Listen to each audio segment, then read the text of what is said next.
लोगों को। हमें चाहिए ऐसे कासिरा, हमें चाहिए ऐसे युवा लोग। जहां तक जान फरोशी खेलती है रात दिन हमारे सिर पर। जान फरोशी माने जान देने की तलब, मरने के उतारू, हम भी तैयार हैं मरने के लिए। जानना उसका खून हमारे भुजाओं में बहता है। जहां तक जान फरोशी खेलती है रात दिन हमारे सिर पर, हमारी लाश भी रह गई गला दुश्मन के खंजर पर। खुदा के फजलो कर्म से ऐसी है कारीगरी इन हाथों में, अभी हम बांध देंगे घास के फूल आतिश के समंदर। आतिश के समंदर वो वजूद है हमारा, उनकी औलादें हैं। जब लोगों ने पूछा कि तेरा बेटा मर गया है, आप अंतिम संस्कार नहीं करेगा, तो बाबा साहब ने कहा सोचना, ये वेदना है, ये दुख है, ये दर्द है, ये विघ्नता है, ये आह है जो अंदर से निकलती है कि अगर आज मैं यहाँ रुक गया तो आज तो मेरा एक बेटा मरा है, मगर कल को आने वाले वक्त में करोड़ों बेटे मारे जाएंगे। वो डॉक्टर अम्बेडकर, एक कुर्बानी की परिभाषा है, कुर्बानी की परिभाषा है। एक खुशी भूख समझते किसे कहते हैं? जब कभी कभी दर्द की पराकाष्ठा पार हो जाती है, जब कभी कभी दर्द बियॉन्ड टू लिमिट पहुंच जाता है, जो एक माँ हो सकती है, एक भाई हो सकता है, एक बहन हो सकती है, तो उसके लिए कहना चाहता हूँ एक भूख सी दिल में उठती है, एक दर्द जिगर में होता है, और मैं रात को उठकर रोता हूँ जब सारा आलम सोता है। डॉक्टर अम्बेडकर लगे रहे अकेले। 15,000 पन्ने इन्होंने अपनी जिंदगी में लिखे, 15,000 पन्ने बाबा साहब ने, जिनमें से कई किताबें जैसे what Brahmins have done for the untouchables नाम की एक पुस्तक जो आज तक गायब है। ध्यान देना क्या क्या हो रहा है आपके साथ में, ध्यान देना।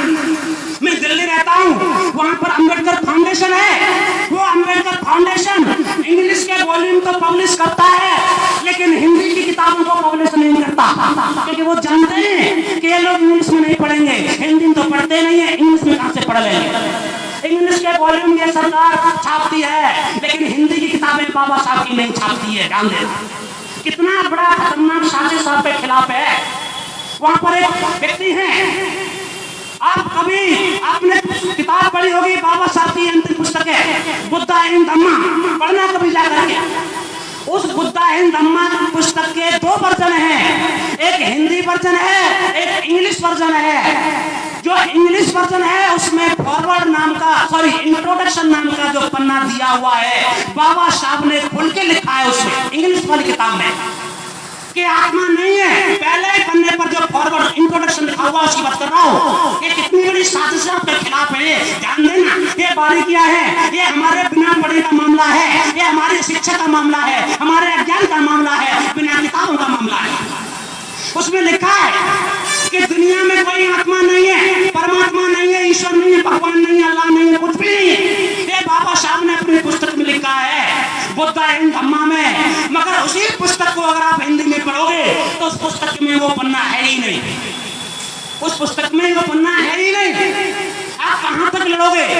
इस लड़ने के लिए आपको वो सारी किताबें, वो थिंकर, वो पॉलिटिकल थिंकर, वो सोशल थिंकर, महान विचारकों को पढ़ना होगा। आज माता सावित्रीबाई फुले का परिनिर्वाण दिवस है, और कौन और कब कैसे परिनिर्वाण हुआ, ध्यान देना। जिन्होंने अपनी गर्दन कलम कर दी उनके लिए आप लोगों से पूछना चाहता हूं कि जब माता सावित्रीबाई फुले उन्होंने देखा एक पांडुरंग गायकवाड़ नाम का व्यक्ति अपने बेटे को, जब 1896 में महाराष्ट्र में प्लेग फैल गई थी पुणे के इर्द गिर्द, अपने बेटे को छोड़ के भाग गया डर के मारे कि मैं भी मारा जाऊंगा, इसको प्लेग हो गया है। तो उसे बचाने से तो जहां तहां भाग कर गया था एक बाप। तब जाकर के माता सावित्रीबाई फुले आती हैं, उन्होंने अपना आंचल फैलाया, उस बच्चे को गोद लिया, उठाकर ले ली और उसकी सेवा करी। उसकी सेवा करते करते उनको पेल हो गया, अपनी जिंदगी लगा दी दम पर। जिंदगी अगर तुम न देना चाहती हो तो ना दे कुछ, बस एक मौका दे, छीन लूंगा सब कुछ। ये माना मैंने जेरे खंजर मेरा गुरु भी नहीं रहेगा, मगर फलक कह रहा सितमगर हमेशा तू भी नहीं रहेगी, हमेशा तू भी नहीं रहेगी। उम्मीद है आप लोगों के लिए। मैं बस केवल बात होना चाहता हूँ, जब डॉक्टर अम्बेडकर जैसे आदमी ने आपके बारे में सोचा हुआ, अभी 50-60 सालें हुई हमारे को, अभी 50-60 सालों से हमारे हाथों में किताबें आई हैं और ये लोग इतने बौखला गए। मोहन भागवत जैसा आदमी थर्रा रहा है, हर रोज डर रहा सर्वे सर्वा समझता है, डर रहा है उन किताबों से।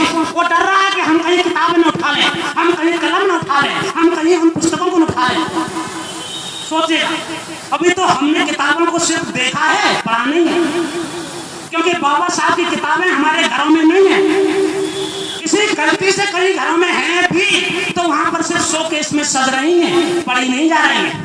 तब मोहन भागवत जैसा आदमी डर रहा है।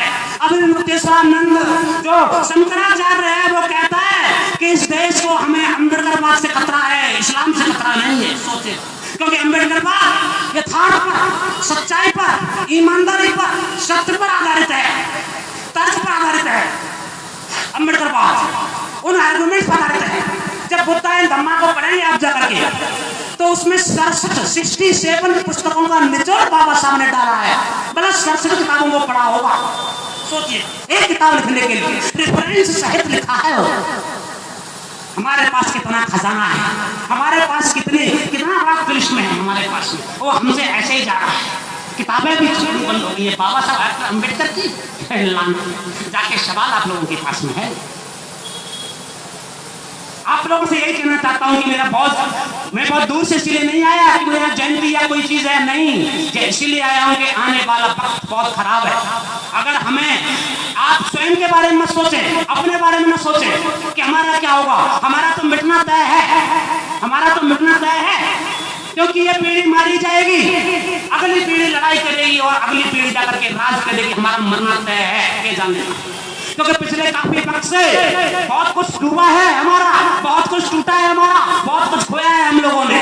हमें फिर से इस मूवमेंट में नई एनर्जी, नई ऊर्जा डालनी है। हमें फिर से इसको खड़ा करना है हमें। इसीलिए आपसे कहना चाहता हूँ कि भाइयों